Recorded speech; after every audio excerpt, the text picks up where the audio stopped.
We are facing an actual Bitcoin emergency. Bitcoin emergency, guys. What's going on? Holy crap. Bitcoin got within spitting distance of a new all-time high overnight. I went to sleep. Things went crazy. I woke up. What's going on in this crazy crypto world? What have you guys been doing? This is insanity. I want to break down the charts, the numbers, what we're looking at right now with Bitcoin, talk about Ethereum a little bit, talk about some of the broader altcoin narratives, and of course, answering your questions in the second half of the stream. So make sure to hold on to those sweet, sweet questions. So first thing we have to look at is this beautiful Bitcoin chart. Let's take a look at this bad boy. This is great. I did not add it. Okay, hold on. We gotta add the chart. Add the chart, Lark. Oh my goodness. That's what's going on here. I'm so excited about today's stream. We're just running straight into it. Here we go. All right, here we go. So Bitcoin chart. Let's take a look.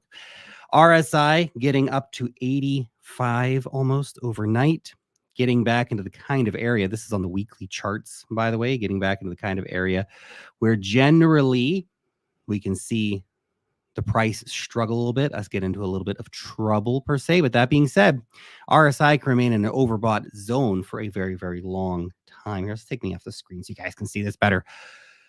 We can remain in an overbought area for a while, so that's something worth keeping in mind, but we are in a pretty strong overbought zone right now. Wall Street, though, insatiable, continually bidding up the price of our sweet, sweet Bitcoin here. It's pretty crazy stuff. You can see back here in 2020, for example, October 2020, we started hitting those overbought notes, and that kept going for basically months on end all the way until February 21. So, it can remain overbought for quite a while. Just keep that in mind. With this basically infinite bid from Wall Street, I don't even know, man. It's just crazy right now. All bets are off, right? All bets are off currently in this market. It's pretty wild stuff.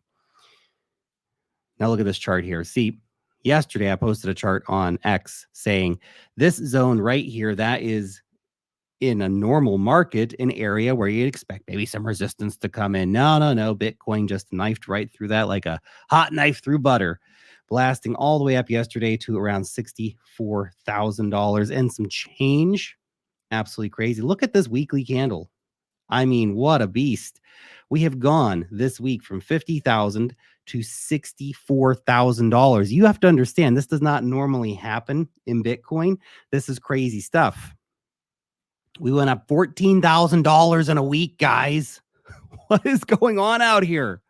Holy crap. That's bullish. That's bullish. Now, again, normal circumstances, you'd say, hey, we've been on a pretty big run. We've have Bitcoin fear and greed index, reading greed levels we've not seen since the all-time high. RSI, big time overbought, but it just keeps pumping.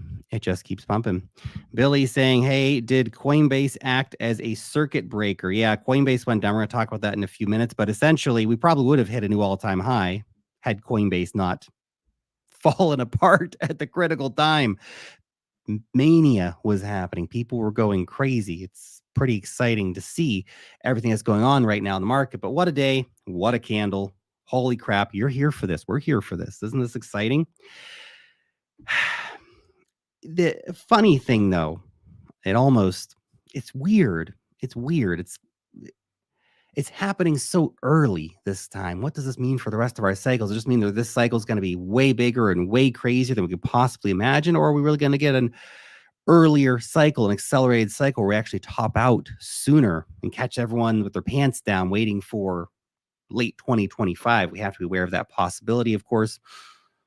But man, what a day. What a day. I hope you guys have been enjoying the pump, respecting the pump. Of course, pumps must be respected. Respect that pump, guys. It's been going crazy. Will we hit new all-time highs tomorrow? I don't know. We're going to hit new all-time highs. We're very, very close. 64,000 was within $5,000 of the previous all-time high, which is just a little over $69,000. So you have to keep in mind, we are, with the way the price has been going, we are one pump away from hitting a new all-time high. It's nuts. I love to see it. You love to see it. We're all very excited about it. Pretty cool stuff. Neste here pointing out, he said, this is the first of many God candles. For reference here, I think this is really interesting. So remember, we broke that 0.618 Fibonacci line talked about that extensively over the last few weeks. Broke that line. Traditionally, that has indicated a major new cycle ripping up. So we've just started. Here we are. This is us way down here. And I know it sounds very, very exciting and all crazy right now. Still not back to all-time highs. If we're going to $250,000 this cycle or $200,000 this cycle, we got a long way to go. We got another $3 trillion market cap to add to this bad boy. Perspective. Previous cycles, when we crossed the 0.618 line, you can see what happened. We have some room here to breathe. Crypto Pocket Guide says, be humble and keep telling friends and family. That's right. That's right. Because the opportunity for them to buy is going to pass pretty soon, especially if we see further price pumps for Bitcoin. Like once it gets up to like 100K or something like that, the risk reward really changes a lot for people. And people buying at 100K, maybe they get out at 200K, maybe they double their money, but it's a lot riskier for them from that point onwards. BitMEX here saying, by the way, what happened yesterday? BitMEX here saying $576 million of net inflows for the 27th. That's insanity. Crazy, crazy, crazy numbers once again. Once again, the second day this week, Bitcoin miners have been outstripped by the demand by 10x. So Wall Street came in, just ETFs, no spot buying on Coinbase, which apparently was going crazy. We're going to talk about that in a minute again. But just the Bitcoin ETF products did 10x the demand than what miners produced on Tuesday. You understand how wildly bullish all these numbers are, how insane this is. So far, we've seen $6.7 billion of net inflows. That's accounting for all the money that came out of Grayscale, all that kind of nonsense. Almost $7 billion in fresh cash pouring into the market. What if they do that again today? And then the next day, and then the next day? The implications are absolute insanity here. And the ETF volume, by the way, trading volume has surpassed $7.5 billion. That's for Wednesday. We tend to get the spot ETF inflow final numbers around a few hours after we do these streams. So I'll have them for you tomorrow. But holy crap, man.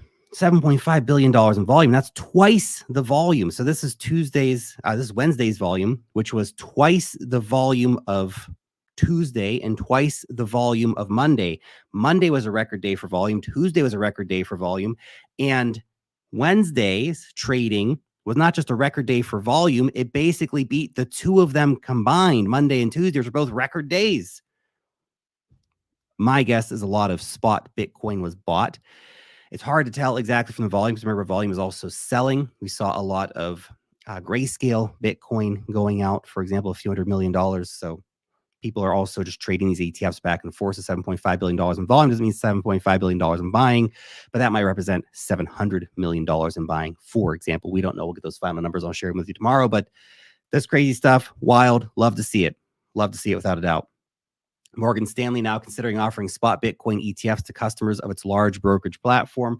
Yet another way for money to come into the market. Super, super bullish, of course. Love to see it. Love to see it. Let me get this comment off here. There we go. So that's pretty cool. Rect Capital here pointing out, when Bitcoin performs a local top at some point over the next few weeks, many will falsely assume that a new bear market has begun. Instead, it will most likely be a pre-halving retrace. Now, again, in logical assumptions, we'd say, wow, there's going to be a pre-halving retrace, and we'll have some kind of semblance of normalcy in this market cycle. But this infinite money bid coming in from Wall Street until it dries up is creating havoc in Bitcoin markets right now, creating havoc in crypto markets more broadly right now, as people chase Bitcoin pumps, dump their altcoins and all that kind of stuff. Man, what's going on? I love it. Now, will we get a pre-halving retrace? At some point. We can't just go up forever, can we? Is this really up only season? No, look, those are the kind of thoughts that tend to be dangerous. And it's hard to think about, what would I do now if I just came to the market today? What would I be doing? I would still probably be going largely into altcoins, and we'll break that down in a few minutes. I love to see the Bitcoin pump without a doubt. But it's easy to talk about how exciting this all is because I've had my Bitcoin bags packed for a while. We bought truckloads of Bitcoin during the bear market, right? We'll get that pre-halving retrace. Man, I tell you, if there's any 20, 30% dumps on Bitcoin, that's probably a dump to buy. Not financial advice, but food for thought. Hey, real quick before we dive into the ETH news and everything else happening in the altcoin space, guys, if you are a cryptocurrency trader, grab yourselves an account over on BitGet. 20 million registered users, over 630 cryptocurrencies traded on the platform. You can do futures, you can do spot altcoin trading, you can do copy trading, as well as a variety of other cool features. Use the link down below to start your account and you get up to $30,000 in trading and deposit bonuses. Thank you very much if you do use that link. So, Ethereum. Our Ethereum diplodocus formation here. Big tail, big feet right here, long neck, stretching up there for a nice sippy sip in the profit zone. That, of course, a major area of price resistance right here on the weekly, dating back from early 2022, right where we got to. Funny how that works, isn't it? Bitcoin being the more bullish asset right now because of the inflows. Very interesting stuff, of course. Really seeing it just smash out there, isn't it? Ethereum, when we get that ETF hype really strongly building up, I mean, these weekly candles are insane, right? Again, makes me think like, feels like we need to have just a little bit of caution here in the market, a little humbleness in the market. Don't get too caught up in the bull craziness and the moon boy thoughts. I get it. But hey, Wall Street keeps proving us wrong. I keep thinking like, let's just keep our sober, rational minds switched on here. And then Bull Street just gigabids another $500 million. And we're like, well, I guess none of us are bullish enough ever. Holy crap. Anyway, nice Ethereum charts here. Loving the breakout. Absolutely beautiful. This is our next area to conquer above. We got to get above that $3,500 area. Then we can start talking about the next major area of price resistance for Ethereum, which of course, 4K, very, very important area. As you can see from all the way back here, 2021, whether it be in May or in September when we had these major areas of price resistance form on the chart there. So that's a very critical area for Ethereum moving forward. Keep an eye out. Ethereum Foundation. There's a thought that Ethereum Foundation is really, really, really good at selling tops. They sold 4,000 ETH today on Kraken after the price went over $3,300. Last time they deposited ETH to Kraken was on January 16th, 2022, and the price of Ethereum was also at $3,300. Yeah. Maybe they're just taking some profits because ETH's probably going to 10K. I took a little bit of profit on ETH. I know people like lost them. How could you dare do that? What are you talking about? I took like 1% of my ETH, sold it at $3,400 just to get some cash, man. Because why not? Pay yourself once in a while. I've been holding some of that ETH since like $200. So, and yeah, I got a whole big giant stack more that I'm using to farm all these eigenlayer airdrops and stuff like that. And we're doing other stuff with it. We're doing, taking loans against it and stuff like that. So I'm riding that ETH over 10K, the rest of it. But, it's okay to pay yourself once in a blue moon. And that's something important to remember, guys. There's nothing wrong with paying yourself once in a blue moon, okay? Keep that in mind as we see assets hitting new all-time highs and prices going absolutely insane. It's not saying you need to sell 100% of everything, but you can just shave a percentage point off here and there.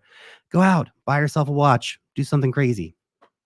Coinbase went down. Yes, Coinbase went down. This is a very interesting phenomenon. Hasn't happened in a while. You have to understand when markets start getting crazy, when they get so crazy that Coinbase breaks. I guess retail looked at the markets yesterday, watched some YouTube videos and were like, holy shit, we need to buy Bitcoin. Well, everybody stormed into Coinbase, and Brian Armstrong says we actually have modeled a 10x surge in traffic and then load tested it, but this still exceeded their number. They got so swamped yesterday with people. You have to understand how crazy that is. Retail apparently is actually starting to show back up. Now, we're not crazy euphoria or anything like that yet.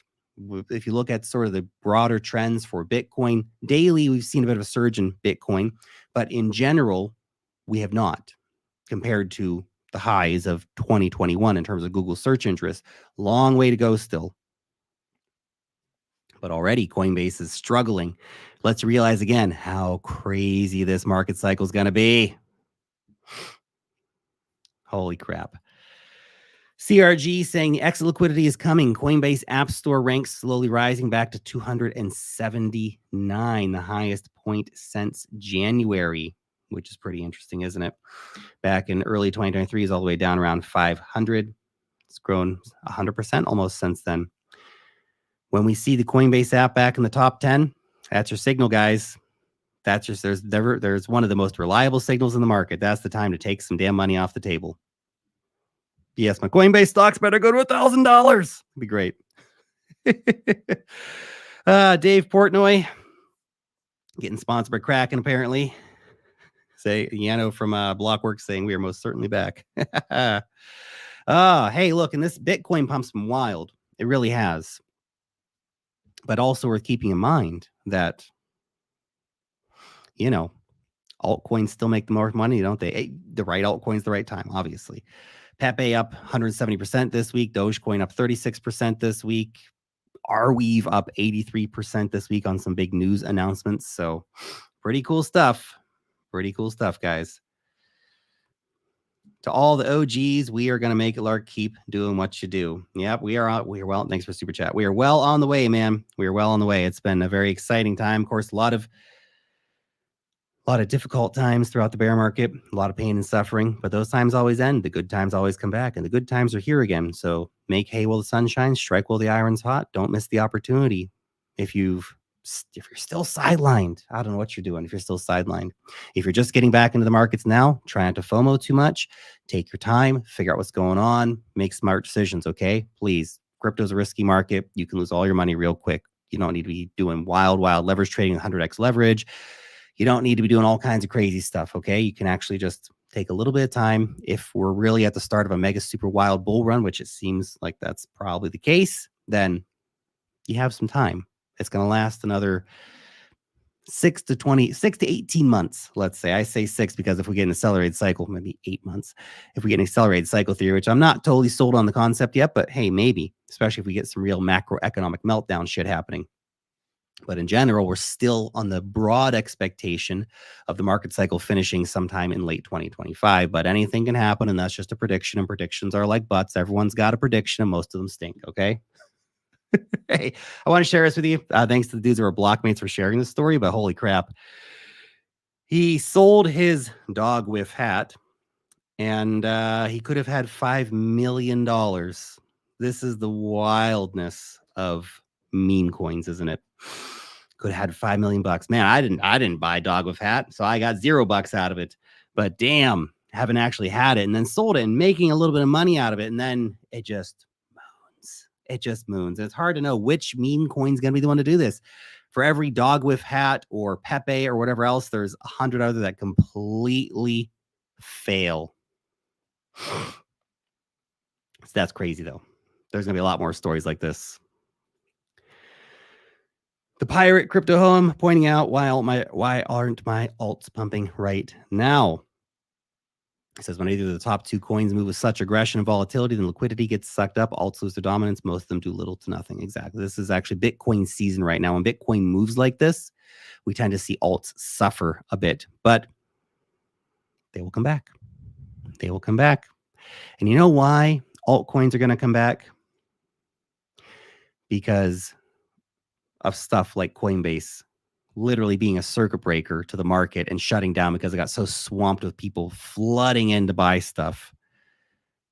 What happens when Bitcoin's at $100,000? Yeah, people are still going to buy it, but when people come in at $100,000 Bitcoin, the price brings them in. It's like the flame bringing in the moths. It's a tough analogy, but it's true. Those people come in, and what do they want? They want to make money, obviously. Bitcoin, 100K, you can still make some money on that moving forward. Maybe get up to 150, 200K, maybe 250 at the absolute wild, craziest peak of the cycle. Maybe I'm not bullish enough. Other people are telling me I'm not bullish enough. I'd like to be more conservative and not screw up by getting, moon boy thoughts. And it's going to go to $500,000. Maybe it does, and I'm just not bullish enough. But anyway, what happens when those people come in at $100,000 Bitcoin? Bitcoin's expensive. I want to go buy cheap shit coins. then your coins start pumping. Remember, we got trillions of dollars left to go in this market cycle in terms of total market cap. We're at 2.2 trillion right now. We're probably going to 6, 7, 8, maybe 10 at the peak. 250K Bitcoin, that's $5 trillion market cap for Bitcoin, by the way. If everything else is $5 trillion, that's 10 trillion. And that's not so wild, to be honest, at the peak. At the peak. Yeah. Anyway, the liquidity will come to altcoins without a doubt. Once Bitcoin stops wild mega pumping, it'll come back.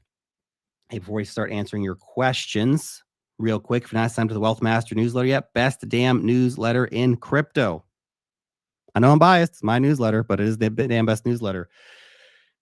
The team of writers and I, every week, spend about 40 hours putting this bad boy together. We know. We get it. You're busy. Wife, kids, dog, job. You still want to stay up to crypto. What's going on in the markets? You want the news.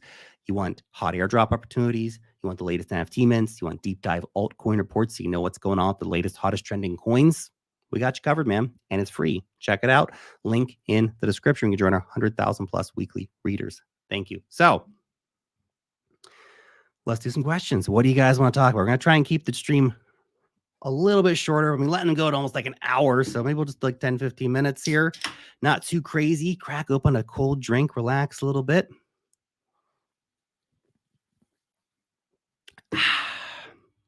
Okay. Tim asks, do you have to stake DOT to get dead or just self-custody? Just self-custody. Will US users receive dead without a VPN? I have no idea, but yeah, I don't know. You have to check the site. Check the site. I don't know off the top of my head. Sorry. Don't want to tell you the wrong information. So check their site or ask the team specifically. But hey, you know, VPNs are your friend. So there's that. Matthew, here we go. There we go. Matthew says, Lark, really struggling with setting an AVAX price target for the cycle. Do you think focusing on on-chain indicators is more useful than worrying about a price target? You can do it both ways. Look, you can have a price target. There's nothing wrong with having price targets in mind. What's wrong with price targets is getting completely wedded to them when we're talking about price discovery stuff. Now you can throw the Fibonacci charts up there, try and get an indicator based on the Fibonacci charts where you think that might go. That could be a useful parameter for you. Okay, so that's something to think about. But in terms of a price target, if you want to really have a number nailed down, you got to think, is it realistic? And would I be happy selling there? And what's interesting for your price target is perhaps a way to approach is not to set the sell order at $300, but to watch the market. And when it gets over $300, then you set a stop loss order at like $290, for example, so that in case it just keeps on pumping, you're not going to sell your bags too early, but you will be locking in the profits. Does that make sense? But other indicators are probably a better general indication of when to get out. For example, altcoins will probably peak about 2 weeks after Bitcoin reaches its cycle peak. That could be indicated by the Bitcoin Pi cycle top indicator flashing, for example, or the monthly RSI hitting 90. Altcoins last cycle peaked about 10 days after Coinbase app hit number 1. People need time to get their money onto Coinbase and to do the KYC and all that kind of stuff. And then they can go ape into your altcoins and buy your AVAX bags. Watch for, again, wild euphoria on the timeline, all this kind of stuff. Pay attention to Bitcoin, pay attention to Ethereum, and that'll give you a good indication of when it's likely a good time to exit for maximum profits. The flip side is you don't have to get every last penny possible out, and you're not going to sell the top perfectly. Your chances of being the one guy who sells AVAX for whatever its perfect market top is so slim, so unrealistic that you don't even need to worry about it. Just try and get good gains out, good gains that you're happy with out of it. Good question. Okay. March 13th, Denkun ETH upgrade. It's coming. Got a video, guys. I got a video on the Denkun upgrade coming for you guys Monday, Tuesday next week. Really breaking it down, giving you guys the full no BS guide on what you need to know about the Denkun upgrade for Ethereum. It's a really big one. It's a really important one, and it's coming in like 2 weeks. So we got you covered on that. Stay tuned for that video.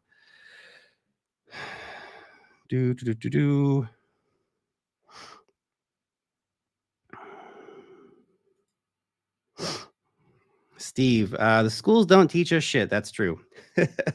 Is there a good, bad timing to borrow / return loans. That's a big question. I mean, what kind of loans are we talking about?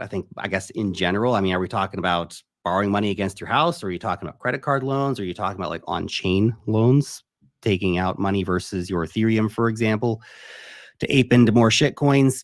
I don't know. But certainly think about interest, right? In being able to pay things down. Like if you have real world debt, it can certainly be a burden on making more money. And I know, I don't know if this is even what you're thinking about, but just as a general thought, be really careful taking on credit card debt or doing crazy stuff like remortgaging your house, guys. Now is not the time to be doing that kind of crazy stuff. So I don't know. I don't know if that's answered the question or not. I'm not sure I fully understand the question. But yeah, ideally, you want to do your return on your loans or to return the borrowing at a time when it's going to be most advantageous financially. Obvious, but yeah, again, I don't know what kind of loans to talk about, so I can't give a great answer. I'll move on to the next one.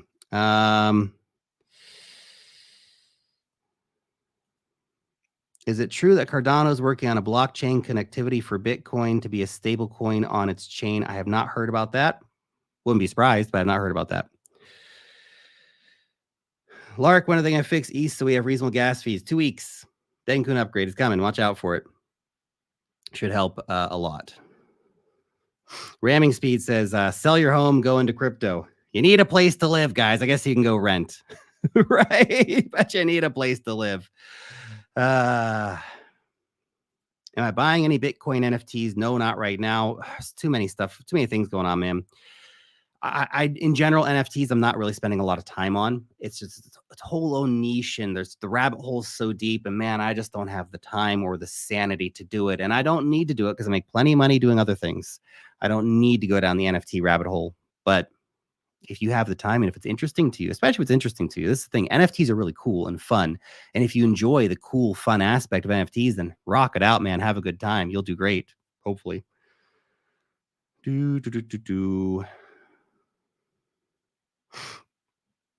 Any thoughts on the whole Gala ecosystem? We now have gaming, music, and film, and Gala has become a layer one open to developers.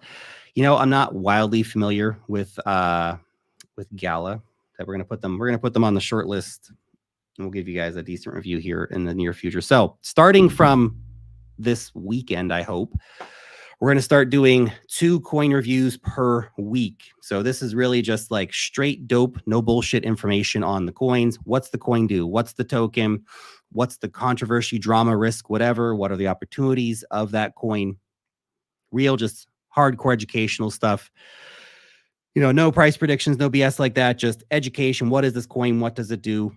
Why is it worth paying attention to or not worth paying attention to?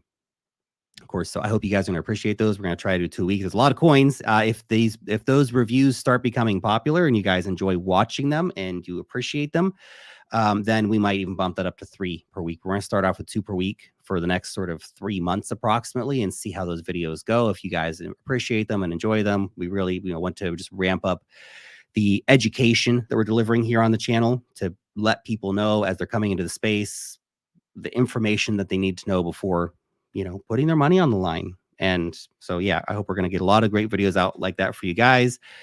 And we'll shortlist Gala. Maybe we'll do it over the next, if we're doing 2 week, I don't know, it might be 2 months or something before we do it, but we'll put it on the list to do. Okay.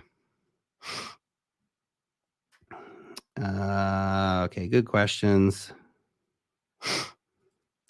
Do you think the TradFi guys could manipulate the price to affect the pi cycle indicator? Oh, well, yes.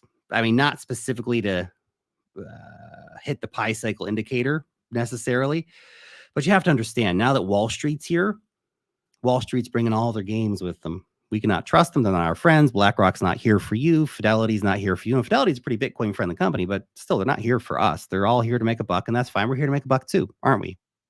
Come on, we're here to make a buck. We love the technology. That's why we're here to make a buck on it. But yeah, don't trust Wall Street as far as you can throw them. It's a pretty big street. I've been there. Can't throw it very far. Okay.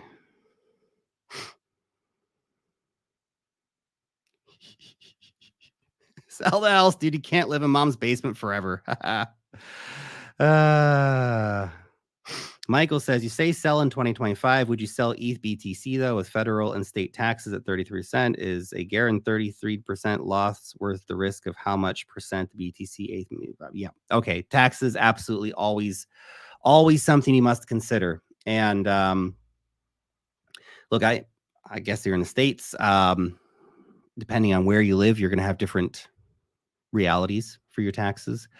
Right. But yeah, look, there's also a good case to be made for just holding throughout the cycles and not doing anything. You don't have to sell your Bitcoin. I've held Bitcoin up and down since 2017. Added more when its prices are right. My Ethereum, I'm probably going to sell my Ethereum just because, holy crap, why not? Like, cash in some money and enjoy. I'll buy a yacht. I'll name it Ethereum. It'll be great. Oh, I like Ethereum. Big Ethereum fan. I'll rebuy in the bear market. But yeah, definitely the tax situation is without a doubt something to think about. And it's a problematic part of the entire thing because you're probably not going to perfectly sell the top. So let's say ETH goes to 20K, just as an example. You're probably not going to sell at 20K. You're probably going to sell like 15K. And if it goes to 20K, then it's probably going back down to like 5K. And so now you've got to pay the difference. And assuming that you bought ETH at $2,000, so you have $13,000 worth of gains to be taxed, right? And so a third of $13,000, say $4,000, keep it simple. So now you need ETH to go down quite a bit in order to do that. So you've got to do a lot of good timing in order to do that. So it's without a doubt a concern and something to think about. Maybe you're better off if you really think about this. If you're just thinking, I want to hold on to this asset for years and years and years, you don't have to try to swing trade it. If you really are just into BTC and ETH, you don't have to try to swing trade it. This is the thing. You can if you want to. You can even swing trade a small portion of it. Let's say you have 100 Ethereum. You can just stake 90 of those ETH, for example, sell 10, take the cash. Maybe you want to rebuy in the bear market. Maybe you don't. Maybe you just want to enjoy the money. And you got 90 ETH staked, earning you 3-4% per year for the next cycle or the cycle after that. Maybe you want to hold it for 10 or 20 years. Seems crazy to talk about those kind of time frames in crypto. But hey, I'm coming up on it's gonna be 10. When it's gonna be 10 years? 2027. We'll have held Bitcoin for 10 years. How about that? That's gonna be crazy. Okay, good question though. Do not ignore the tax situation, guys. It's very, very important. Any idea on a Polkadot 2.0 release date? I do not. I hope it comes soon though. They need to take advantage of this bull market, man. Come on, Polkadot guys, let's go. But I imagine because Polkadot is really ramping up marketing efforts, I've recently signed a marketing deal with the Polkadot Foundation. We'll be doing some sponsored content, some sponsored tweets, and some sponsored shout outs here. You guys, of course, will always know very, very clearly. We say, hey, thanks to the Polkadot Foundation for sponsoring today's episode. And we'll share some of the tech updates and stuff that they're doing, totally non-shilly stuff, just like, hey, here's Polkadot 2.0, here's the tech, here's the news, stuff like that. But because they're spending a lot of money on marketing right now, my guess is that Polkadot 2.0 is coming sooner than you think. So keep an eye out for it. Okay. A couple more questions, and then we'll finish up. Miguel says, will my DOT still be relevant? I think, well, I've got a big bag of DOT, obviously, and working with Polkadot Foundation on creating some content. I'm very bullish on DOT.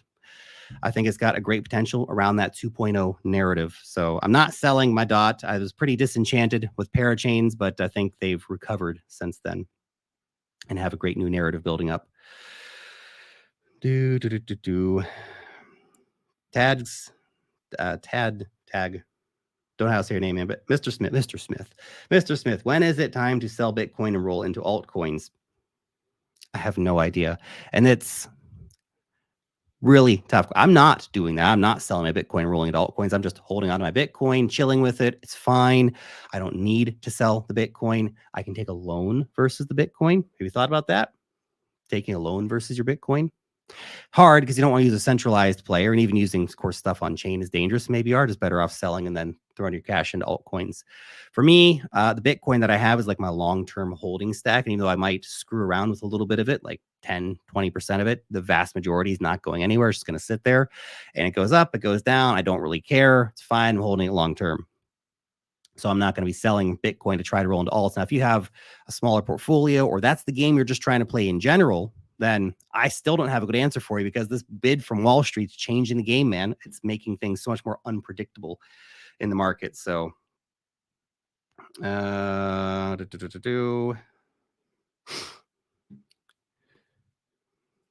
yes, I'm excited about the Denkun upgrade. My ARB bags, gosh, I hope they benefit from that. But even with the Denkun upgrade, ARB still doesn't capture any value. I should probably just sell my ARB. And then they're going to introduce staking. And it's going to pump 100%. I know it's going to happen. Come on, Arbitrum. Can I just get $5, man? $5. I'll walk away happy. It'll be great. It's been a slow burner, that bag. It just doesn't capture value enough. That's what it comes down to. I've got another token that's great protocol, but they're not capturing value. That's Hashflow, that one. Maybe they will flip on a fee sharing switch, for example, following in the footsteps of Uniswap. Maybe Uniswap will open the door for a bit more of that. Okay, we'll do one more here and then we will finish up, guys.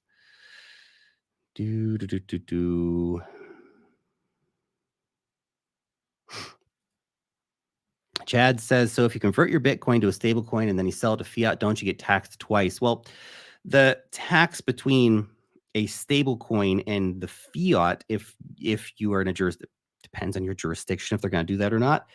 In that situation, there's not really going to be anything to tax because they're one for one, right? So you've already, by moving into a stable coin, you've already captured the gains, right? Now you're in a dollar denominated device that will be worth $1. Now, if you are moving into US dollar stable coins and you live in France, for example, then you have to trade into euros. And I don't know what the local tax scene's like for Forex trades. So, but there might be a taxable event there. If the conversion rate between the US dollar and the euro goes in a way where you now have unrealized gains versus the euro, then yeah, you might have a second taxable event. So that's something to consider. Again, I don't know where you're at, but always check your local tax jurisdictions and talk to an accountant who can fill you in more on how it actually works where you live, because unfortunately, the tax situation is very different all around the world. All right, guys, we're going to finish up there for today. Awesome chat, awesome conversation. Hope you guys enjoyed the stream. Great questions. Appreciate you guys asking them, showing up, hanging out, talking crypto, and we'll be doing this again tomorrow. So I'll see you then. Peace.